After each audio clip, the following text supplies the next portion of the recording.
Hello and welcome to the Warhammer Meta Chasers. This is your live weekly tournament rundown show. We're going to do something a little bit different today, so hold tight. We'll be running down the biggest and best tournaments that are happening on the upcoming weekend. My name is Paul Murphy. I'm joined by Dustin Henshaw. Hello, everyone. And Adam Camilleri. G'day. How are y'all doing? We're doing great. I can speak for Adam. I know he's great. He's always great. It's impossible for him not to be great. Look, chat is already popping off. I said we do this live. I want to say what's up to everybody. Dorian Irwin. Oh, paint some Sangard. Love to hear that. Mara Dyer, KR. Good to see you. How's everybody doing? Welcome in. Like I said, we run this down live, 9 p.m. Eastern time. Come join us if you haven't already. It's been cool seeing some of the folks in there because everyone is always so lovely in chat. When I say we're going to do something a little bit different, we're going to look back at the events from last weekend. This weekend, a little dry out there as far as like lots of events, but not many creeping over 100, probably because there were so many before last weekend. And we're going to see how we did with our predictions as well as tell you what came out on top for our events last week. Yeah, so we had a mammoth show last week covering 5 different 150 plus player events. And because there was so many, today's a little bit, this weekend's a little bit of the drier side, a little bit of the leaner side. So to that end, we're going to have a look back at all 5 events. We're going to find out which one of us picked the winners. And then we're also going to break down the top 10 and then one top performing list therein. Should be a good time. And then we're going to double fuego at the end, I hear. Oh, yeah, we're going to do it. We're going to, how we do this is we run down what was in the top 10, or at least that's what we normally do, run down what was in the top 10 and what did so well, then also look at how our predictions fared. And we did that for the GT Malarusa, the Spring ITT, Canhammer Teams event, Rocky Mountain Open, and the Richmond Open. So it was a stacked show last week if you just joined us for the first time. So stacked we have to do it again. So stacked we have to do it twice. Yep, that's right. It's a spillover. Yeah. This was a very wild week for the meta. It feels like this was the first weekend just gone where Defilers really showed We finally got them built. Yeah, CSM, Emperor's Children, and Thousand Sons went from strong but kind of upper middle factions to dominating the absolute bojangles out of almost every event, and you'll see that represented as we run through everything. So that GT Malarusa was 395 players and 66 teams of 6. And we look at what the top battle point finishers were there. Justin, you want to run down the top 10? Yeah. So the top 10 here, well, at least do you mean the top 10 of it that came on top of it? I'll give us a suggestion. Sure. We do the faction podium from what the event was to give people a snapshot of what the percentages and the top 5 taken factions are. And then we go into the top 10. All right. What we picked, who got the points, what's the list? All right, I'll do the faction podium and then to the top 10 because it was my idea. Total Astartes at 60 is technically topping it all off because Astartes is going to be everywhere. Necrons then at 41, and then there's a huge drop from the Silver Cliff to the Tau at 29, then Custodes at 28, Chaos Space Marines at 22, and Orcs at 20. Now, what actually turned out to be the top 10, we had 2 Emperor's Children, 2 Imperial Knights, 1 Custode, 1 Chaos Knight, 1 T-Sun, 1 Necron, 1 Tau, and 1 Chaos Space Marine. So the 2 Imperial Knights kind of shocking me in that one of these things is not like the other. Yeah, so and the Chaos Knights too. This shows a little bit, I think, of Europe knowing what's up because the podium is stacked and the top 10 is stacked with either Defilers or Defiler killing stuff, which the Imperial Knights actually do very well. You will find things like the Actroposes, things like Crusaders with thermal cannons, etc., they kill these things extremely well. And so when you're trying to combat what you think is going to be a bit of a meta menace, you bring the things that take care of that. Of course, the Emperor's Children mostly were taking Defilers in addition to their coterie good stuff. Thousand Sons up there as well, Chaos Space Marines up there as well. But the Chaos Knights is the very interesting one. Now, the overall podium was Chaos Knights in first place, Thousand Sons in second, and Tau in third. These are the 3 top scorers from a team event. But what did we pick here, Paul, if you have it up? Adam, you went with Thousand Sons, Dustin went with Necrons, and I went with Emperor's Children. So that means I got 2 points. To be fair, we were all in the top 10. So we were. Yeah, you all around it. Adam coming away with the points. Indeed. Now we'll hit a transition over on the PowerPoint. which will show you the top 10 goodness, just so you get a visual representation. And there's the fact that I got points, you celebrate a little bit. But yeah, the Tau is not surprising. I mean, there's kind of no surprises here outside of the Chaos Knights. Now, this was a team's event, so you do have a bit of say in pairings, but that Chaos Knights list is the one we are going to put a magnifying glass on, because it's very interesting in the fact that it isn't interesting, as in it hasn't changed at all in about 12 dang How many Gatling months. cannons? Exactly right. Well, let's transition again, because this is Lewis Steimerling, who has represented Team Germany at the WTC, and I believe he's going to be representing again, because he's probably right now staking his claim as the best Chaos Knights player in the world, and has managed to be playing this into all comers pretty much all edition since it's come out. He's got an Infernal Lance. Of course, he came in first place, undefeated, almost max scoring. 3 Knight Spoilers, 1 with Bestial Aspect, 3 Carnivores, 2 Stalkers, and 2x3 Nurglings. And that's it, nice and tidy. And it's like barely changed, boys. But by the way, that wasn't a slight at like army list design or whatever. Like if it works, it works. It's a very, very good list. But Chaos Knights are kind of known for that at this point. Like how many damage 2 shots can they just rain on you? Are they actually the Gattlers, or are they do like double thermal now? Nah, full gats still full gats. Yeah, I have toyed around with playing double thermal in Infernal Lance, and it kind of goes hard, because you take the Bestial Aspect guy who gets assault, and you kind of just be like, yo, Catan, do not try me. I will instant kill you, because D6 plus 6 damage at 12 inches is like, to go through. It'll generally kill Satan, yeah. Or well, you will one-shot a Satan pretty much in melter range, and good chance even at 24 inches to like take down things like Dawns, land fortresses, riptides and stuff.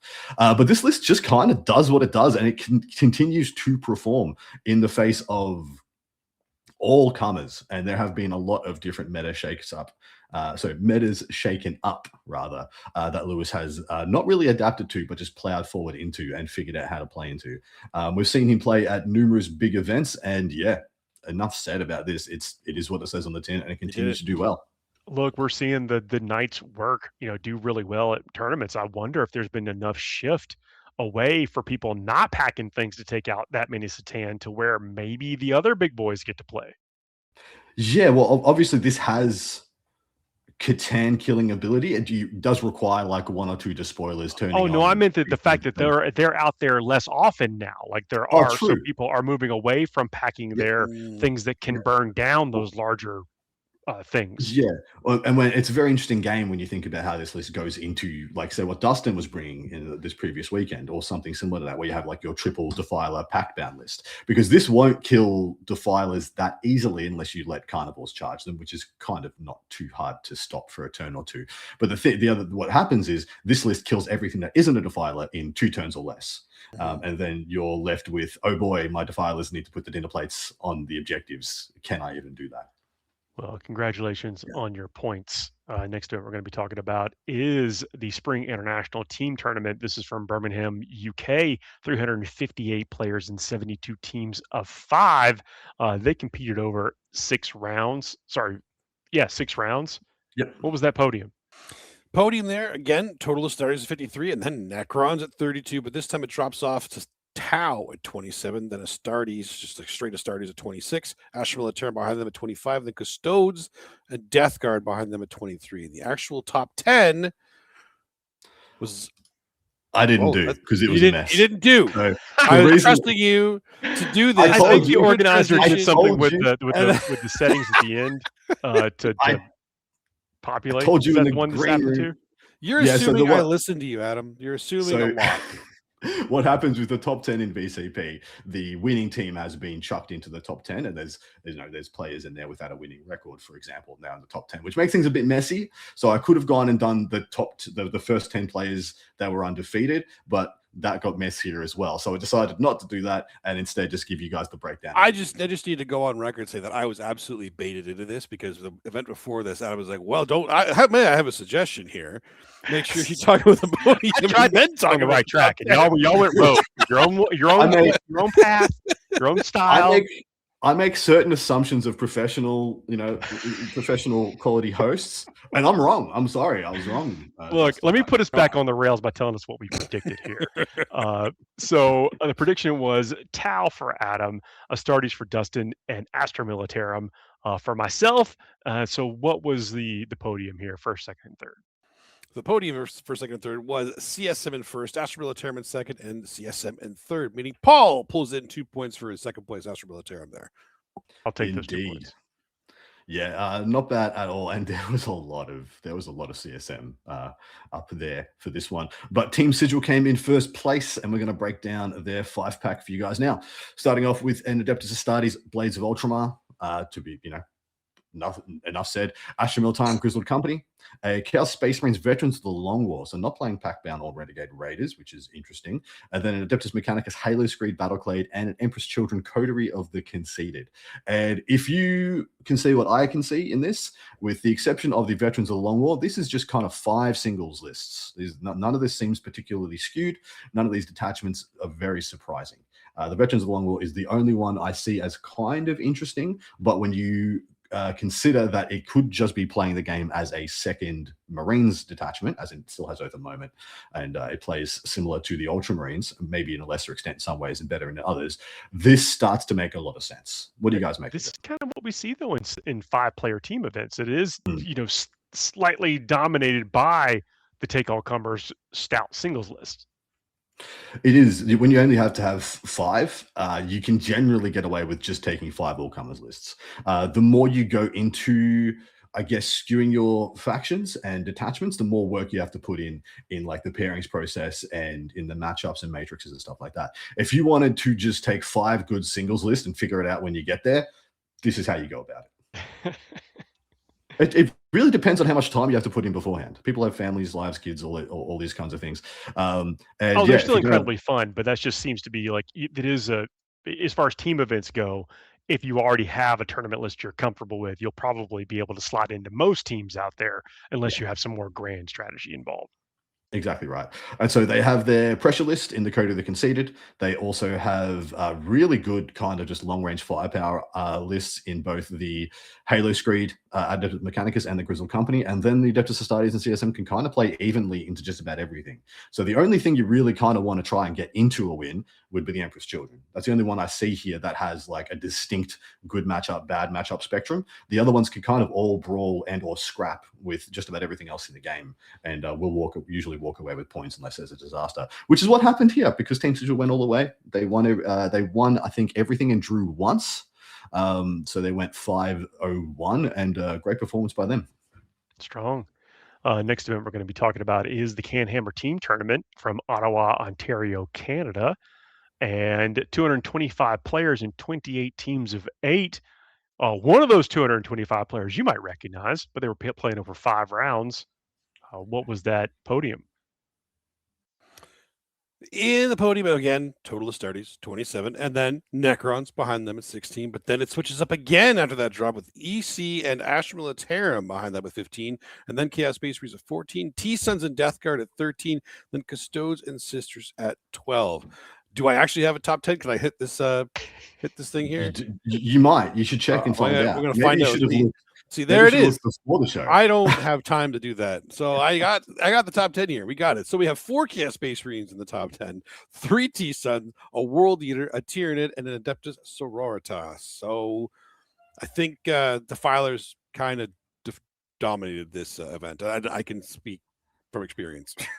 Absolutely defiled the Ottawa region. Yeah, because if I am correct, there's about 21 approximate defilers in that top 10, and that's if there's none in the world. Just in the top 10. There are none in the World Leaders list. So yeah, and there are none because that's one we're going to unpack. You're absolutely correct. Tyranids and Adeptus Sororitas up there as well. Lovely to see both of those factions in the top 10. That is actually awesome to see because you would assume either of those factions could have legitimate struggles into the meta at the moment. So happy to see them up there. What we need to draw attention to is the fact that Paul got a point in this one. Our picks for this event was I picked GSC, Dustin picked Empress Children, and Paul picked Thousand Suns. Now, the Thousand Suns player that came in 6th and gave Paul a point was Dustin.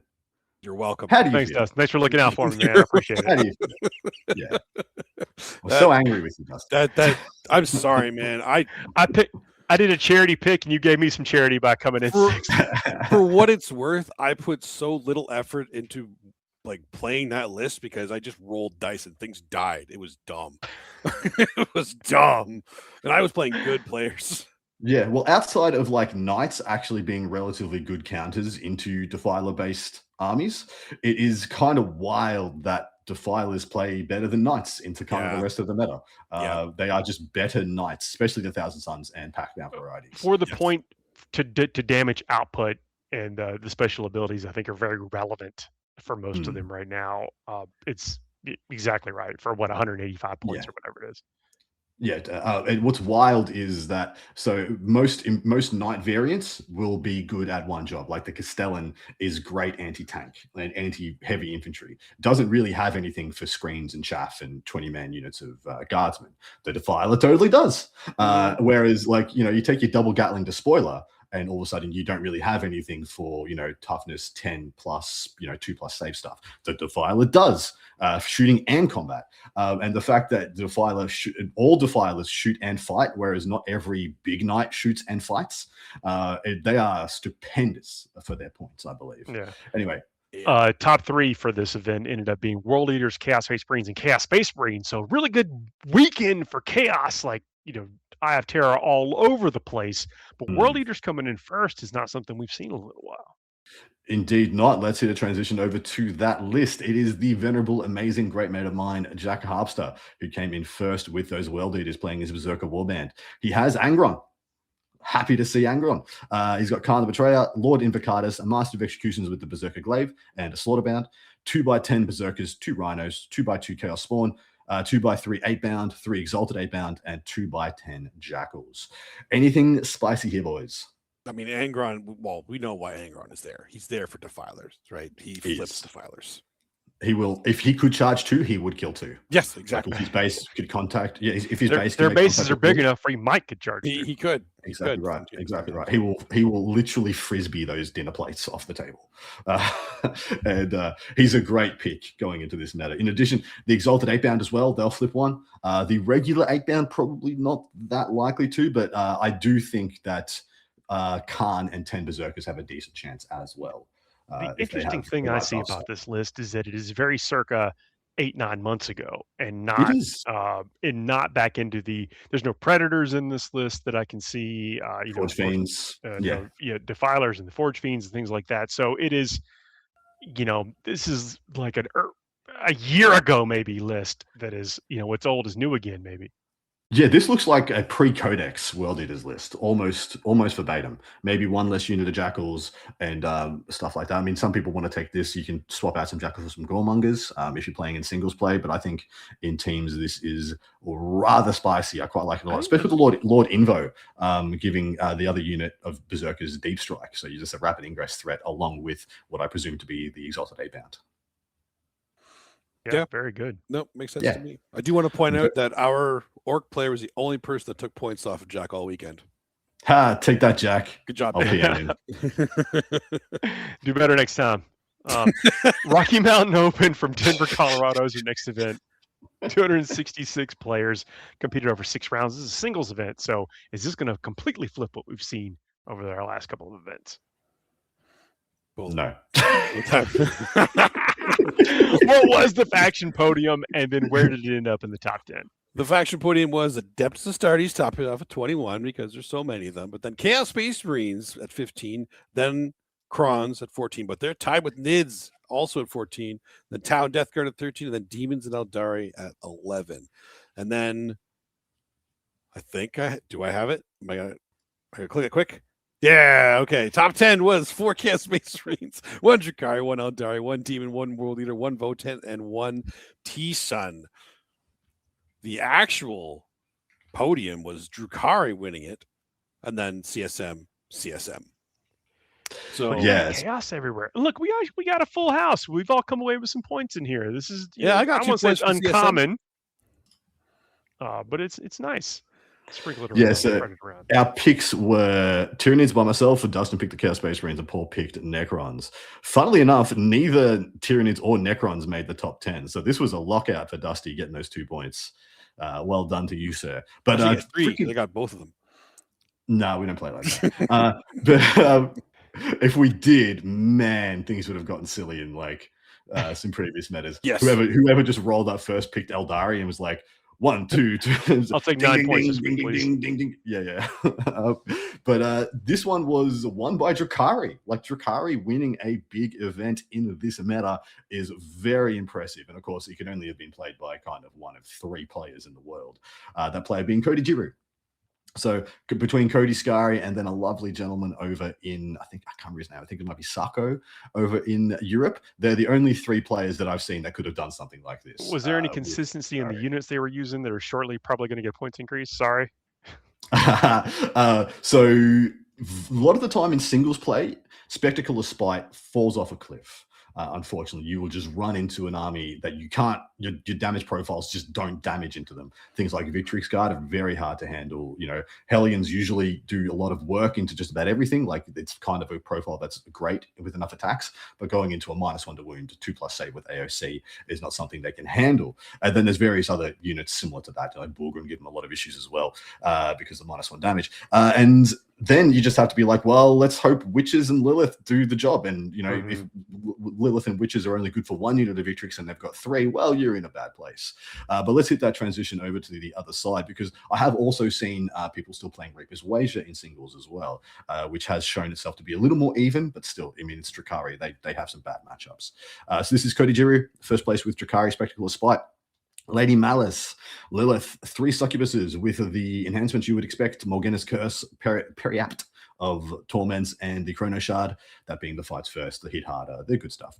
4 units of 10 Riches, 1 Raider, 2 Venoms, a single Chronos, 5 10-10 Hellions, 2x5 Mandrakes, and 3 units of 5 Scourges, all with Dark Lancers. Oh, 2x5. And all Dark Lances too. Okay. Yeah. So going for the 3rd unit of Scourges here in lieu of, you know, some people flex and try and get a unit of Incubi in here because the high AP deals with a lot of the problems that I described. But Dustin, you play against Scari all the time. Is this something you've played against, and how do you feel about it?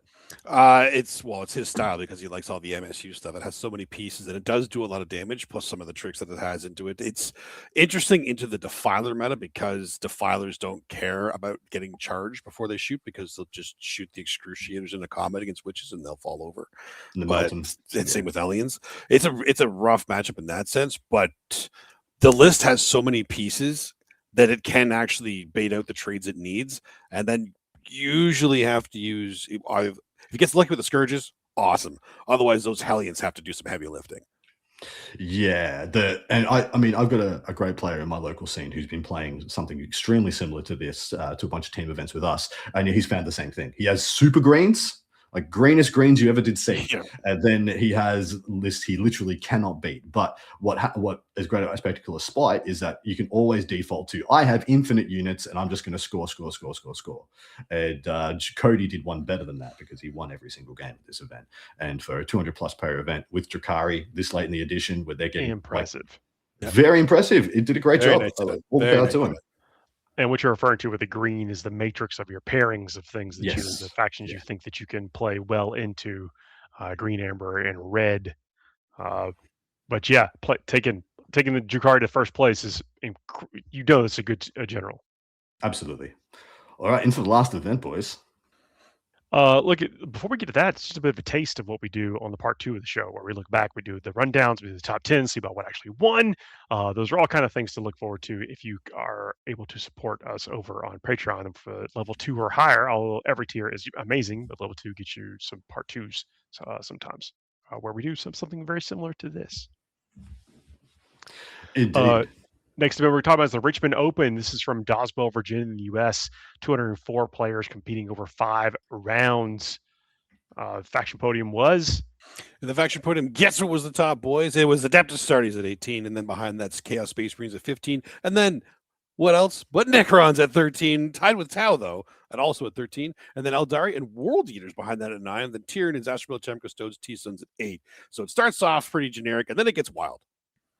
But then it got quite spicy. Actual top 10. Yeah, don't interrupt my whole flow here, Adam. Come on, you put me in this flow. Let me jive. Let me jive here. I'm jiving. Top 10: 2 Tau, 2 T-Suns, 1 Adeptus Sororitas, 1 Death Watch, 1 Death Guard, 1 Imperial Knight, 1 Necron, and 1 Astral Militarum. So even the top 10 podium is pretty wild. That's awesome. Yeah, the first one not dominated by CSM. The first one, not in fact, in fact, there is no none of them on CSM. here. There's none on here. Just T-Suns and Death Guard. So happy to see that. What were our picks? Our picks was you took Eldari, I took World Eaters, and Paul took Tau. So and good job, Paul. Getting a point for Tau. Indeed. Because the actual podium was T-Suns topping it, then Sisters in second, and Tau in third. Exactly right. Now, Sisters being in second is quite spicy. The list I pulled out is the Thousand Suns list, but I do have the the Sisters list. I was going to in say, addition, okay. if you guys are interested in that one. But this one was won by TJ Lanigan, who placed in first with those Thousand Suns, going undefeated with his Grand Coven. Now he's gone way more deeper into the MSU tank than we usually see. He's got 2 Exalted Sorcerers on discs, one with Incandatum, and then it's 3 Infernal Masters, one with the Eldritch Vortex. Then he's got Magnus and a Sorcerer, 4 units of 5 Rubrics, a Rhino, a single unit of 2 Chaos Spawn, 3x3 regular Enlightened, so not the bows, and then 2x6. A few Zangors running around. Yeah, just speedy Zangors, and then 2x6 with the Great Bows, where I'm assuming the Exalted Sorcerers get to join. Can they join Zangors? Can they? Let's find out. Let's find out together, guys. Chat, let us know. They could just be on their own. What do you make of the rest of the list? I mean, this is obviously a singles list because it's MSU to the max, even with T-Suns, especially in the meta where everybody else is saying, I'm going to bring all these big vehicles. No, they can join. There you go. Okay, maybe they can. Cool. Well, the other good thing is it can even go wider because so many characters that don't have to join means if he does need more pieces, like against, say, a Drukhari list with 1 billion pieces, they can go wider and still have enough stuff to do with all the actions, even damage to the MSU stuff they'd be fighting too. So it actually makes a lot of sense for a singles list. I like it a lot. I like it too. And so the Exalted Sorcerers, like you said, they can run solo if they want to and just have you extend your MSU. But when they join the Zangors, they get blown up 18. And then, of course, in the shooting phase after the Exalted Sorcerer shot, it debuffs a infantry unit and gives them -2 move and charge, which is actually very good into like Emperor's Children coming back into the game. Things like some of the CSM Chosen bricks, Masters of the Maelstrom kind of units, Victory's Guard, and even holding up pretty well against Orcs and Blood Angels. So pretty cool to have 2 of those debuffs. And what I love about that is that you can kind of use them as projection units and protection screens for Magnus, as Magnus kind of just tables your opponent if left unchecked, which Paul and I saw at the Maastricht Open a couple of weeks ago. 5 turns of Magnus still tables your opponent's entire army. That sucks. Should probably kill Magnus. But I mean, he can blank twice. That's annoying. Yeah, he can blank and reroll, and so I thought I'd quickly run you guys through Jeffrey Kolodner's list, who was also undefeated this event and came in second. I am definitely interested in this Sisters list. Oh, didn't do a slide for it. Son of a baited again. We should do this every week. So he played Halo Martyrs, so not playing Bringers of Flame or Champions of Faith, which is cool. He's got a Canoness with Saintly Example, a Jump Pack Canoness, Astrid Thurga and Agatha Dolan, Junith and Morven Vile, so 3-pack of special characters, a Palantir with through Suffering Strength, 10 Battle Sisters, a Rhino and an Immolator. Immolator's probably going to be splitting up the Sisters, 2 Castigators, 3 single Mortifiers, 3 Paragon Warsuits, 5 Sacrosants, 2x5 Retributors, and a Calidus Assassin. So even going a little on the extra MSU side here, taking like the 3 single Mortifiers, I actually really like in the meta at the moment. I think that's kind of cool. Congratulations, hard fought. Also, I actually love the single Mortifiers, just because they're annoying to shift. Because you can't just put little piddly shots into them. You have to actually put something relevant into them. Now they will generally die from it, but the fact that you have to do it when you have like 2 Castigators, Immolator, Rhino, and even like the Paragon Warsuits, like they can be out in the open, and you won't even have the stuff to deal with them a lot of the time. I mean, me and Paul were talking on Paul's show about how good stuff like single Mortifiers are, and we were talking about the new Hippogriff tank, and about having that skirmish piece that just requires a little bit more than one other skirmish piece to get rid of. And sure, like Mortifier, you might be able, if you got a unit of scouts and you are willing to grenade it, shoot it, and charge it, and put Oath on it, maybe. But that's a whole lot of resources to get rid of a single Mortifier. It's like everything you were going to do that turn to get rid of 150 mil base or whatever. Yeah, definitely. Exactly right. But that brings us to the scores at the end of the week. Look, I just want to point out that yes, my two other esteemed colleagues here barely equal my points for this week. Yeah, you live it up for now, buddy. You enjoy it. You enjoy So, it. do you want I to would also look like at to the month point out. totals? The month totals. I would also like to point out that you are also the only, like Dustin was about to say, you're the only person who hasn't won a month this year. So maybe you need This it. is the month that counts. I'm not talking about what was. I'm talking about what is. Floor. You're looking at the now and the future. All right. So currently I'm on 2 points, as is Dustin, and as you can tell, Paul's on 4 points. So much. We'll see how that lands. Well, we're not going to get any points for this week, which means we've only got 2 weeks left in the month of possible points generation. So we'll see if that carries Paul to the victory. And I'm assuming we're all going to be windmill slamming CSM from now on. Look, if that's any indication of what it's like, it is that we are deep in the eye of terror. We absolutely are. And it's funny that like G-Dub said last year was going to be the year of chaos. Man, they're putting up a strong 6 months. Yeah. Anyway, well, look, this is normally where we normally do more events. And if you're just joining us for the first time, know that we run down the events that are coming up for this next weekend. But this time we look back at what we covered last week. But now it's something a little bit familiar, except so nice we're doing it twice here, is that we're going to now kind of get into the silly part of the show, as if the other first half was not silly. We're going to have a segment we call the Fuego Rapido, where in this particular section of this, the theme is that we are crowning the best video game of all time. Definitively, it will be the case. Of course. Best video game of all time. And we're going to run down both categories of the role-playing game category. Yeah, the JRPGs and the actual RPGs that we've already categorized. And then we just have the sandbox first-person shooters, and we're getting ready to crown that champion. So it's happening very soon. And we're going to get rid of all the RPGs tonight. And this is going to be a controversial one. So buckle up. I don't know if the show will be on next week. So we'll start Friendships will be rent asunder. So the first one we're going to do is just the basic RPGs, which this covers not just like, your standard Final Fantasy style where you're just line guys up. This is like RPGs with like Ultima, Fables, those kind of ones too. Which, yeah.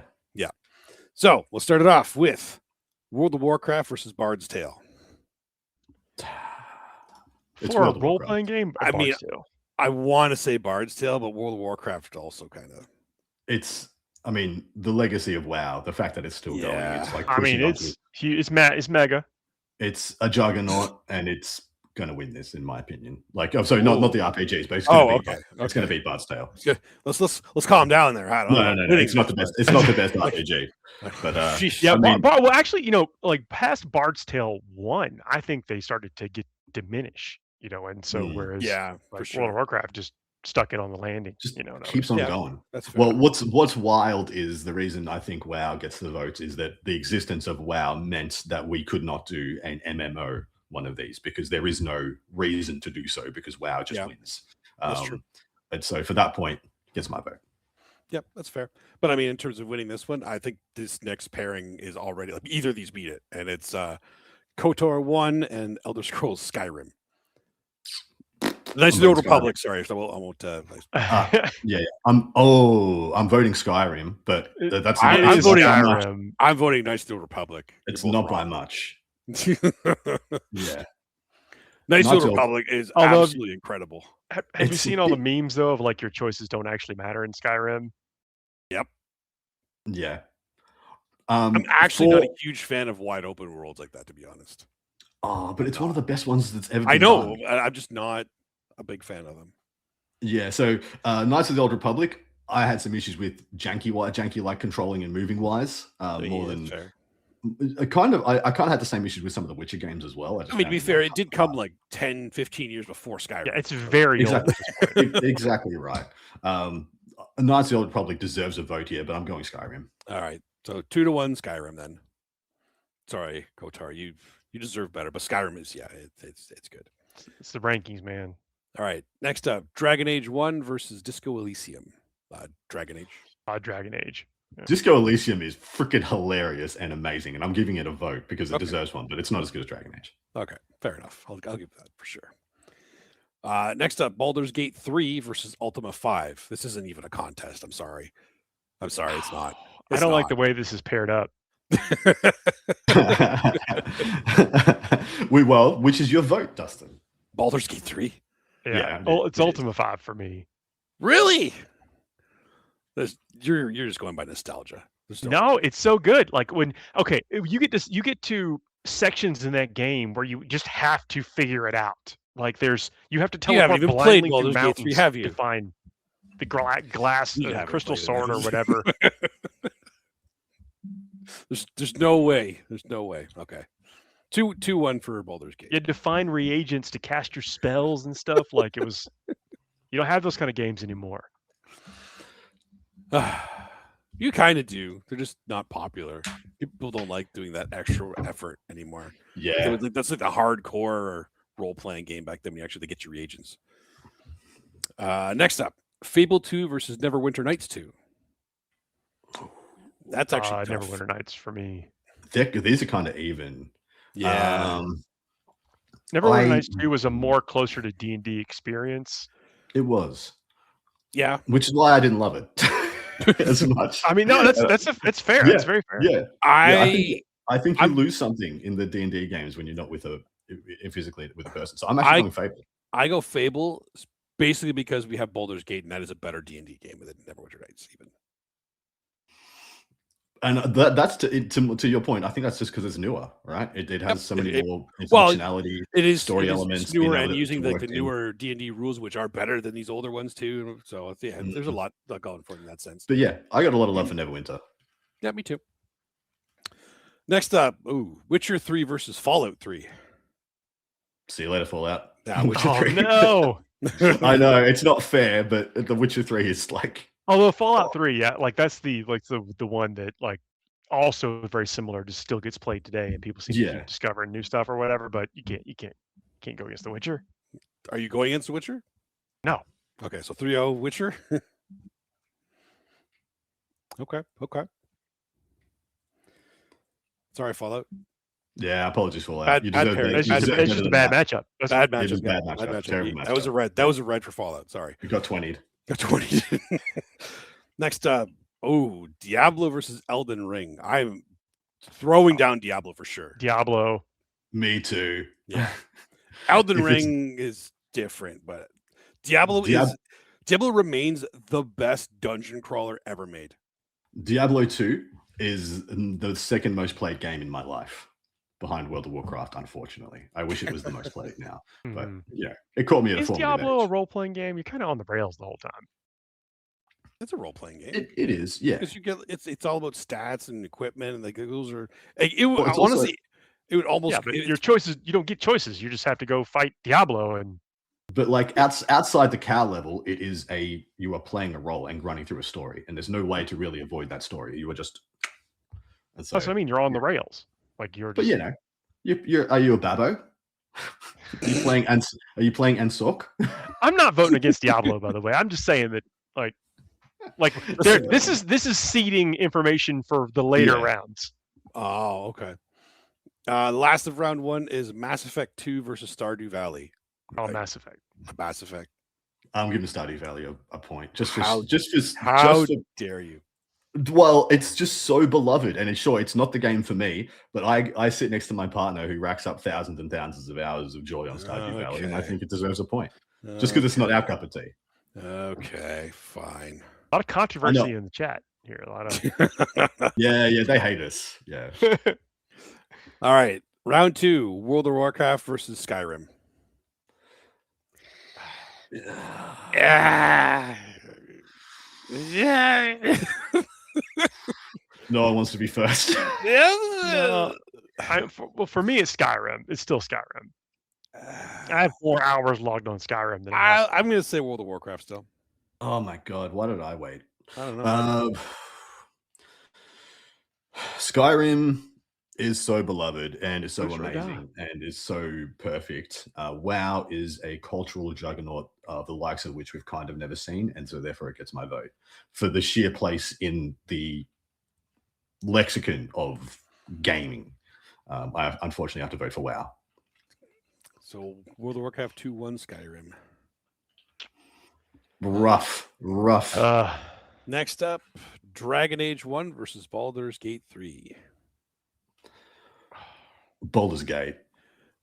I will It's say just I put way more time in the Dragon Age 1 than I have in Baldur's Gate 3. That's not a slight against Baldur's Gate 3 because it's incredible. I'm the same. I didn't play Baldur's Gate 3 through a second time. I played it through once. I played Dragon Age 1 19 times. But I think Dragon Age 1 is now like blended in with a bunch of other things, whereas Baldur's Gate is still it's unique in and of itself, or at least has a silhouette different. That's very interesting, right? Because they're both franchises, and yet Baldur's Gate stands out more distinctly, and Dragon Age's legacy is a little bit more murky. Yeah. Well, Dragon Age is another one of those games where their next games were not. Yeah, they were shorter. They weren't as well put together. But that also was when they started having the for purchase DLC, and everyone was like, "You know what? I don't think we're done with this." True. But that was a lot of games went that way. But they were in that first packet, if I remember right, of games that went to the for purchase DLC. Now, that's probably why they're I think Baldur's Gate 3 has the advantage here being newer, as we talked about before. And like if I'm being honest, Baldur's Gate 3 is a better game mainly because of that too. But I put these on the same level in so many ways. So which vote? I'll put you both on the spot. I need to make sure that Dragon Age is getting a vote. But my vote is Baldur's Gate. I'm Baldur's Gate as well. So, I am voting Dragon Age. It needs for the distinct silhouette of how it stands out amongst even Baldur's Gate. Every Baldur's Gate has been, its own little thing. I almost didn't vote for Baldur's Gate because that Down by the River song is burrowed into my brain, and I loathe it so much. That's sad. Okay, next up, Fable 2 versus Witcher 3. That's Witcher 3. Witcher 3. Paul, this is tough. Because like Fable 2 was like in a lane, a zone when there weren't a lot of other things around it. I think that's what carried people through to get to some of these other things. So I got to give a vote to Fable 2. That's fair. Yeah, that's fair. 2-1 Witcher. I can live with that. Diablo versus Mass Effect 2. Oh, Diablo. Mass Effect 2. You're both wrong. Nah. You're both wrong. No, Mass Effect. Mass Effect 2 is great. Mass Effect 3, is where starts to unravel a little bit, but only towards the end, right? No. Mass Effect 3. See, and I originally thought that when I first played it too, because the ending originally was awful. But Mass Effect 3 still remains an absolutely incredible game. Just ruined experience for people because of that ending. But the actual game up until then is phenomenal. Well, the ending is part of the game, right? Well, there is a patch. It's a user patch that puts the Citadel DLC as the end of the game, which makes it a good ending. It's actually here's it. Like real talk, I didn't even mind the ending all that much. As far as that goes, Sorry, go Paul. No. It's it. Well, I'm of the opinion Mass Effect and Game of Thrones are the same thing. Oh, it's not that bad. Look at the cultural heritage of whoa. And so, it tanks it. The ending tanks. Oh, that's what you mean. The series. Okay. And so, due to that, I'm voting the other way. Well, fun fact: Mass Effect 2 is like arguably my favorite game of all time. It's nearly perfect. It's great. It is nearly perfect. No, it fixed everything with the first one. And the 2 was right there. 3 was a continuation. The final mission is the best final mission in any game ever. It is so exciting and anyway. So maybe if we were a different set of demographics, this would be different. But Mass Effect 2 didn't come out when I was 11 years old, and it just got on my first computer. So Diablo 2 is Diablo is winning here. So semifinals: World of Warcraft versus Baldur's Gate 3. This is Baldur's Gate. See you. Wow. Had enough of you. Baldur's Gate 3. I was gone. Is he getting a vote, Paul? No, I got to go with Baldur's Gate. Okay. Suck it. Wow. It was so good for so long, and then you just realize you're playing the game to play the game, just to play the game so you can play the game, and you're like, this is a treadmill. I'm getting off of this. Well, it unlocked like the raid content where the game changed for you. Which is, But then it's just a hamster wheel with no finish line, and you're like, oh, yeah. All right, next up, Witcher 3 versus Diablo. Diablo. Diablo. So Witcher 3 is a role-playing game. Diablo is not. We've established that. So Witcher 3. Still Diablo. So we're either way on it. Oh man, 1-1. It's up to you, Adam. I could split this with a knife. I do. Whoa. I should say it's not a role-playing game, but like you don't get Yeah. choices that change the story along the way. You are simply, going through. You're like in a movie that is role-playing game-ish. As a pure RPG, you are correct, Paul. I need you to make a case, Dustin. Otherwise, try and convince me, sir. Sell me. Well, define an RPG for me. Does actually you are still playing a role of either a sorcerer, what is it, the Amazon on that one? Just no rogue and the warrior. You actually do have to make choices. You to go back and get your equipment and just start over because the single player one is different. That's your choices. Go get your loot or start over. But there is no game that puts you in the role of a dungeon crawl better than Diablo 1. There is not even Diablo 2. Diablo 1 single player. There is no better role playing of a dungeon crawl. None ever. So what is Diablo if it's not an RPG? Adventure. Oh, I mean, it definitely is in that genre of role-playing games. I mean, you are going through a story. There's no consequences to any of your actions. You are on a loot quest. You're on a grind. I'm voting Diablo. Ah. 2-1 for Diablo. I made a decision. I'm not quite comfortable with it yet. It is what it is. Look, it's a great game. All right. Finals for the best RPG ever made, Baldur's Gate 3 or Diablo? I mean, Baldur's Gate for all the aforementioned reasons. I'm going with Baldur's Gate as well. I'm giving Diablo a vote. Yeah, give Diablo a vote. I think we can live with that. I think we can live with this. Yes. None of us threatened each other. We didn't. But you want to start on the other threatening hand. each other? We have JRPGs next. So this is gonna be rough. This is gonna be rough. Well, no, I don't know if this is going to be rough because I have a very clear victor already. So do I, and I think it's different than yours. Oh, snap, crackle, and pop. There's But only this is one. different to There's only one. Paul's. Okay. Well, here we go. This is the JRPG genre. We're starting off with a banger at Final Fantasy VII versus Paper Mario. Oh, Final Fantasy VII. Yeah, done. Paper Mario. So 2-1 for Final Fantasy VII. What is wrong with you? I'm sorry. I played Final Fantasy VII again recently, and there's freaking fetch quests in that. That is ridiculous. I don't want fetch quests in a single player game. You don't have to do those things. You do. I see people said that, but no, I cannot progress the story until I do a fetch quest at one point. It's so dumb. Maybe the problem is not the fetch quest. I think the problem is the fetch quest because it's making me do it. I mean, I want the materia. I want to do some of that stuff. Next up, Dragon Quest XI versus Breath of Fire 2. Breath of Fire. Breath of Fire, yeah. Freaking love Breath of Fire. Next up, Chrono Trigger versus Persona 4. And Chrono Trigger. Chrono Trigger. No contest. It's so weird that JRPGs, there is like an elite category for JRPGs. Yes, there is. There really is an elite section. And then there's like a bit of misc. Yeah. Anyway, continue. Because they're almost all good though. Like the genre is phenomenal. They are, but one of the issues is the franchises run so deep. You just said something 11 there. And that was the best one. So 1 through 10, I mean, not even the top of number one came in at what, 1984? So give it a break. Yeah. All right. Next up, Kingdom Hearts 3 versus Suikoden 2. That's Suikoden for me. Kingdom Hearts 3? Yeah. Kingdom Hearts 3. Yeah, I'm going Kingdom Hearts. Yeah. Wait, which Conan was that? Suikoden 2.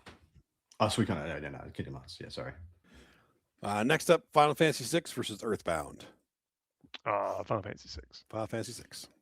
Yeah, it doesn't matter. Final Fantasy 6. It's easy right now, but it's going to get rough later, boys. Oh, boys, it's going to get yucky. It's going to get yucky. It's going to get yucky.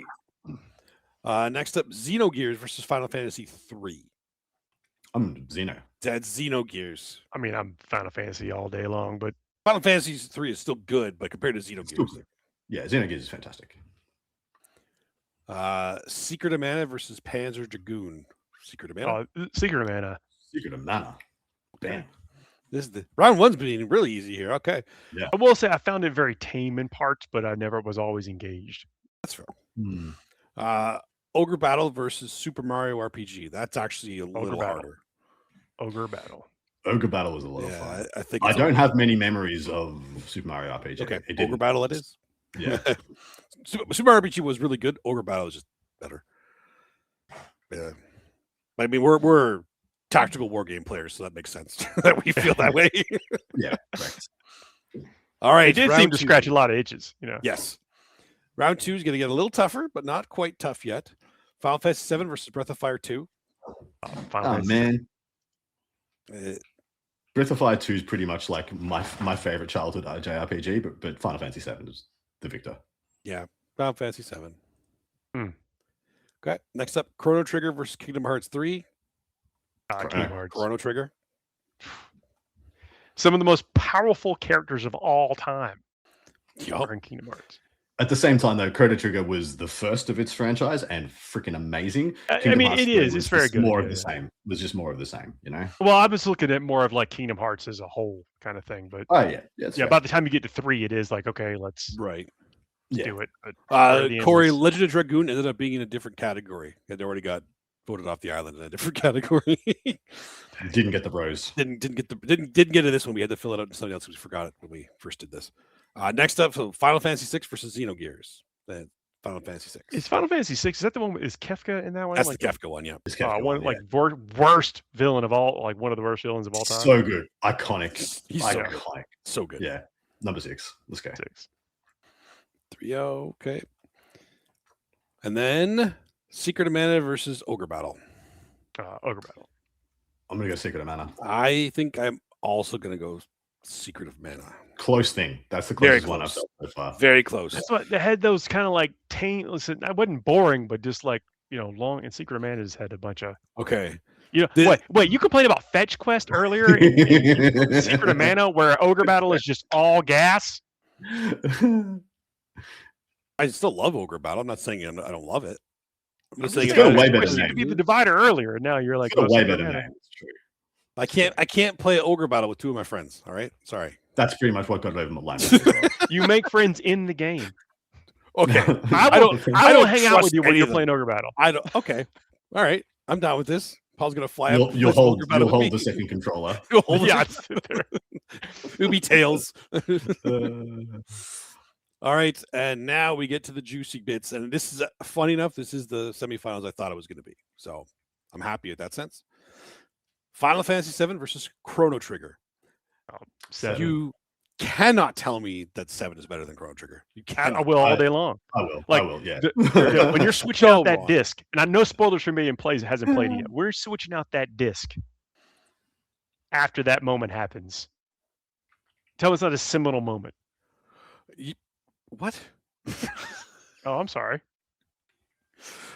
I don't know spoilers, but there's a lot of moments. That's why it's hard to do now because you're not letting me do spoilers. So Chrono Trigger was amazing. It is really good. It is. It is. I see the cover of it in my mind. Like it's like. But for me, Final Fantasy 7 was so much more than a game to me. And once again, same bias as I have with Diablo. Like Final Fantasy 7 hit me at like perfect the right time for me to fall in love with the game more than Chrono Trigger, unfortunately, because I played. You want to talk about your decisions making a difference? Final Fantasy 7 is linear. Chrono Trigger, your decisions actually can make a difference. You can actually get different endings in there. Final Fantasy 7, you're going to get the same thing every time. No, you may get the same story, but your characters are all different. You don't even have to have the same characters with you when you're out there. Exactly right. You don't with Chrono Trigger either. I can see which one Dustin wanted to win the whole thing. Yeah, and now brother, Chrono Trigger. Put it to bed. You're wrong. You're wrong. Sorry, baby. All right, Final Fantasy 7, 2-1's Chrono Trigger. You're both wrong. Final Fantasy 6 versus Secret of Mana, which is ironic because I think they both released the same year, made by the same company. Yeah, that sounds. It's around that time period for sure. I'm going. With I don't want this to be Final Fantasy versus Final Fantasy at the end, so I'm going Secret of Mana. Well, it's going to be Final Fantasy versus Final Fantasy because it's 2-1 for Final Fantasy. Yeah, and I think we all agree Fantasy 7's better than 6. I do not agree, but I do agree. 7's better than 6. Now I love 6. Don't get me wrong, but this was the Dustin punishment segment. It really was. Two of my other top games just outed by a game with freaking fetch quests in it. What a stupid night this is. Hey. Was there any other thing that let you ride a chocobo? There wasn't. Yeah, Final Fantasy. You could race. Yeah, and look what the final was. It was chocobo versus chocobo. There's obviously a superior breed of bird here. That, you know. I mean, yeah, that I can agree with. Oh, that is our show this week. We have crowned 2 subcategories here of the role-playing games and JRPGs, and that's leading us into getting closer to the finals of crowning the best video game of all time. And this is a rough road to get us here, as we mentioned. Oof. Friendships torn asunder. Don't worry, I'll still hang out with you while you play Ogre Battle.